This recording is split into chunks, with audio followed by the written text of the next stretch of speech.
what I eat and how I eat it.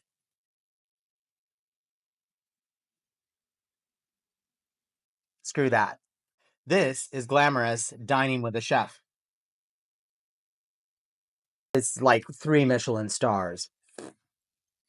But no, people always wonder, like, as a chef, what do you eat? Is it awesome? Is it super glamorous? Well, here's my perfect quesadilla. Got some marinated chicken, refried beans, my favorite salsa. Look, I'm eating out of like plastic containers. But yeah, it's, busy, working nonstop. So this is the perfect bite. I love refried beans. So I've got the killer refried beans.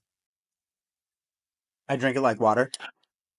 I'm secretly eating a little sour cream. I try not to, but it's my guilty pleasure. And the perfect quesadilla. Oil and butter in the pan. It's the only way to go.